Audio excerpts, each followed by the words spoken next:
আপনাকে চট্টগ্রাম যেতে হবে না, টাকা স্যার। আর আপনার মন্ত্রণালয় থেকে এনবিআর এর যে প্রজ্ঞাপনটা হয়েছে স্যার, সেটা শুরুতে যে কথা বলা হয়েছিল প্রজ্ঞাপনের ভাষার ভেতরে স্যার পার্থক্য আছে, যেমন এটার স্যার কারণ কি? যেমন স্যার প্রজ্ঞাপনের ভাষায় আছে হচ্ছে যে এনবিআর যে সেবা খাতে ঢুকলো এখন, মানে সেবা আর কি, জরুরি সেবা, অত্যাবশ্যকীয় সেবা স্যার। কিন্তু তার আগে যেটা বলা হয়েছিল যে এইটা ওই আপনার এনবিআর যে ভ্যাট, সেই বিষয়টা এটাতে ইনক্লুড থাকবে, কিন্তু প্রজ্ঞাপনের ভিতরে বা সেটা ইনক্লুড নেই। প্রজ্ঞাপন এক মিনিট সাপ্লিমেন্ট করা লাগবে না। প্রজ্ঞাপন প্রজ্ঞাপনটা হয়েছে, আপনারা 5 জন আছেন স্যার, সেখানে বলা হয়েছে এনবিআর রাজস্ব আহরণ বন্দর ব্যবস্থাপনা সেই বিষয়টা, কিন্তু অর্থ উপদেষ্টা আমাদের বলেছিলেন যে সংকট নিরসনে, সংকটটা হচ্ছে সংস্কারের সংকট।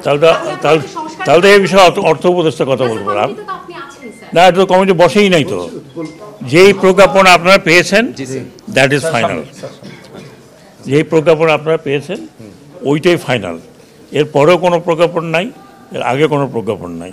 তো সো আগে কী হয়েছিল না হয়েছিল যেটা আমরা বলি যে অফিসিয়ালি পিছনে গিয়েছিল সেটা ক্যান্সেল হয়ে যায় পরবর্তী আদেশে।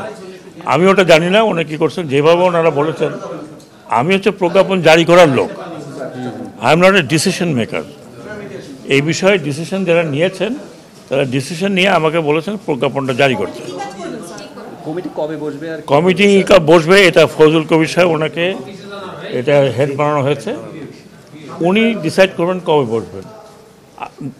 আলোচনার দরকার আছে কি আলোচনার দরকার নাই এ বিষয়ে আমরা এখনও বসেই নেই।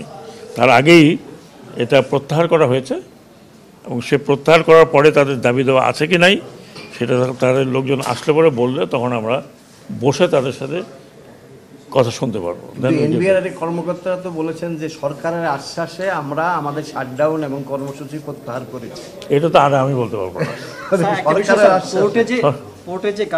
শোনেন, সরকার বলতে ধরুন আমিও যদি আমার মন্ত্রণালয়ের কথা বলি তাহলে আমি তো সরকারের অংশ।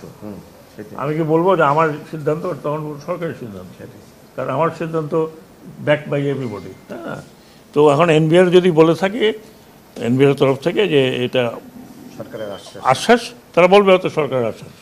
তারা কি বলবে অমুক অমুক অমুক সাহেবের আশ্বাস, মানে তাদের দাবি দেওয়া নিয়ে আশ্বাস, সরকারের আশ্বাস। এখন এই কমিটির সামনে যখন আসবে তখন আমরা বলতে পারবো যে what they want and what government can give আর what government can't give. Port actually বন্ধ ছিল না, আমি বলি আপনাদেরকে। পোর্টে যে অবস্থা ছিল 3-4 দিনেরটা অলরেডি যেগুলি এক্সপোর্ট হওয়ার কথা ওগুলো ঢুকে গেছিলো। They are waiting for to be lifted in ship, মানে জাহাজীকরণ বাকি ছিল। কাজে ওইটাতে কোনো এফেক্ট হয়নি 3 দিন। যেটা এফেক্ট হয়েছে সেটা হচ্ছে এই জাহাজীকরণের পরে যেগুলো ভিতরে যাওয়ার কথা কাস্টম চেকিংয়ের পরে সেগুলোতে এফেক্ট হয়েছে। বাট আমি এখনও নিরূপণ করিনি, বাট খুব বেশি একটা কিছু না, খুব বেশি হয় না। কারণ 3 দিন তো, 3 দিনে যেগুলো উঠে গেছে এখনও হয়তো লাস্ট উঠে যাচ্ছে। তো যখন খালি হবে তখন তো নতুনগুলো আসবে। খুব একটা ক্ষতি হয়েছে বলে আমার মনে হয় না, বাট এটা আমি এই মুহূর্তে বলতে পারবো না আনলেস অ্যাসেসমেন্ট ইজ ডান। শোনেন, বন্ধ যদি না হয় এখন আমাকে বিকল্প বলতে গেলে তো আমার কাছে প্রচুর বিকল্প আছে যেটা আমি করতে পারি। আমি একা করলে হবে? এটা এনবিআরের ব্যাপার। তাহলে এনবিআরের যিনি লুক আফটার করছেন তাকে বলতে হবে যে হ্যাঁ ঠিক আছে আপনি বিকল্প করবেন, আমাদের পোর্ট চালানোর জন্য যা করতে হবে করেন।